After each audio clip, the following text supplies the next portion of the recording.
Good day again from legendary Glengarry County.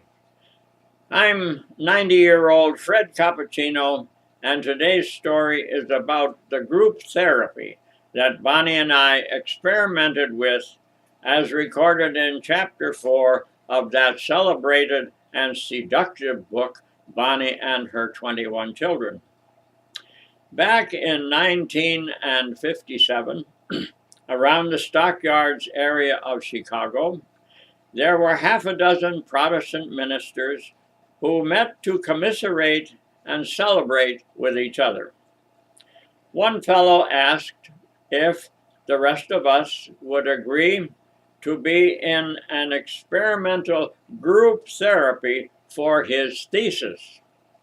We decided that while we were all perfectly sane, we would condescend to be guinea pigs for the sake of our friend.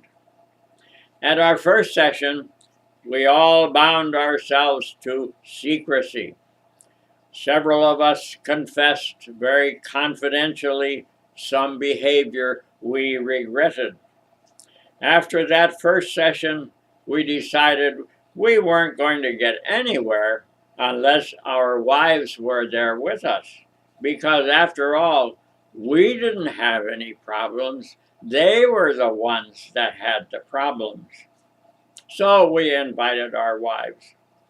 They were delighted at this chance for extra communication with their husbands. We hired 2 women to babysit with the group's 14 children in the church hall on Thursday mornings while the 12 parents sat around a big table in another room in the same church and talked. There was perfect attendance for the 6-month duration of that weekly group. One fellow felt that in these modern times we should experiment with such things as swapping partners. He introduced the subject seriously and said, "In fact, I move it." His wife didn't say anything. The motion lost for lack of a second. One husband and wife could not communicate with each other on a deep personal level except in the presence of that group. At the Thursday meetings, they would level with each other, but alone they were aliens at home. As a matter of fact, I was surprised to find there were 2 such couples in our small group. Each of us learned a lot. What I learned turned my life around 180 degrees. I had started out with the noble attitude that I was doing the Lord's work. Back when I was a Methodist minister, I used to talk that way. I don't use that language anymore. But any time I had left from doing the Lord's work would be devoted to family, in second place, so to speak. Gradually, an insight pushed its way through my thick skull, and a light went on. Bonnie was also doing the Lord's work. If anything, she was even more deeply committed than I was. So I came to the, one might say, absurd realization that my first duty is to my wife, and together we will do the Lord's work. Little did I realize at the time what I was getting myself into. We still fight and holler with each other, mainly because she is so stubborn. Of course, myself being a rational being, I'm not stubborn. But no matter how severe our arguments, separation or divorce is never an option, never mentioned, not even in joking. We joke about a lot of things, but not that. British actress Sybil Thorndike was asked whether she ever considered divorce from her husband. She said, "Divorce, never. Murder, often. So there you are. And the Child Haven bit is from Bonnie Lore in the fall 2014 issue of the Child Haven newsletter. Quote, Bonnie has a big purse. Inside are Band-Aids, currency from 7 different countries. There's toothpaste in there. It has a double Dorji for power. This is a double Dorji. This is a single Dorji. His Holiness the Dalai Lama quite often will be seen holding one of these. It's connected somehow, I don't understand it, but it's connected somehow with lightning and with power. And here's a big one if you're interested in lots of power.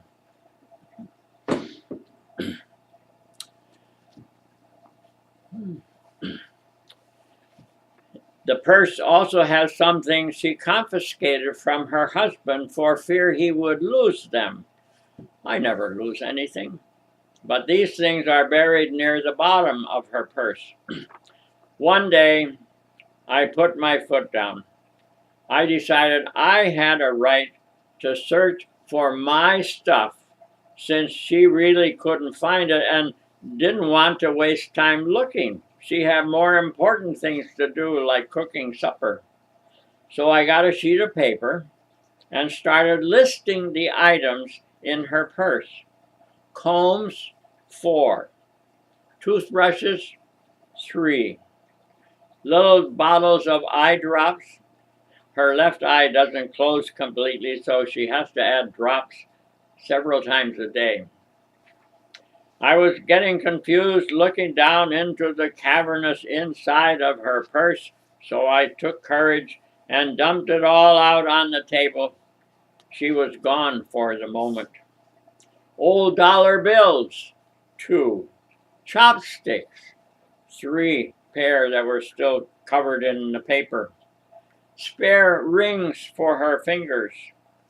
A key to the house where we lived in Maryland 48 years ago.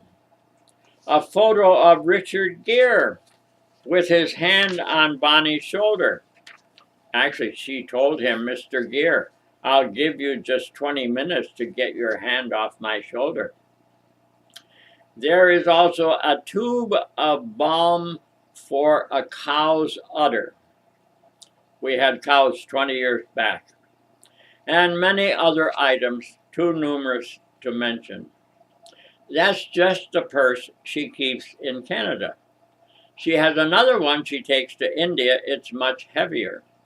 She doesn't have time to sort out stuff, so she just dumps her Canadian purse into her India purse and then adds things like her US and Canadian passports, her traveler's checks, a book or two, a small roll of duct tape in case the purse strap needs repair from all the weight.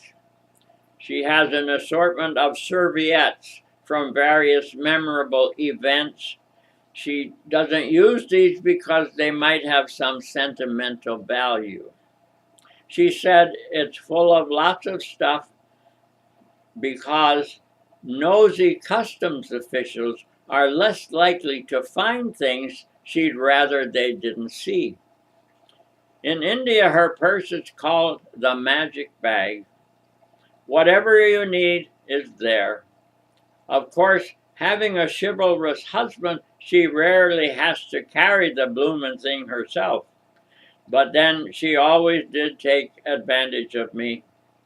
Knowing I am totally enchanted with her, why ever did I tell her that in the first place?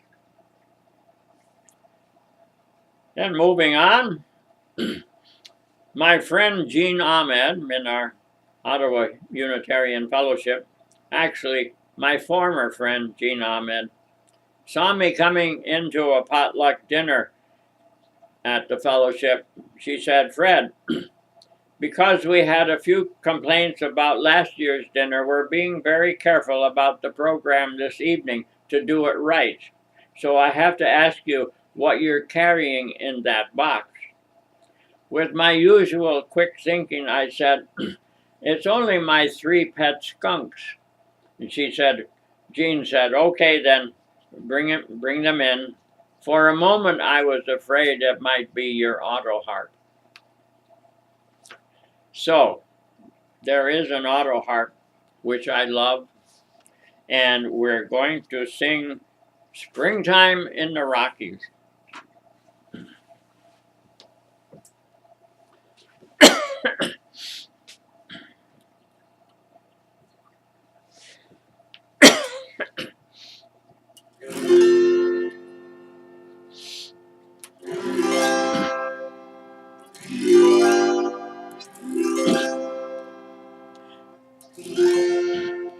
When it's springtime in the Rockies, I'll be coming back to you.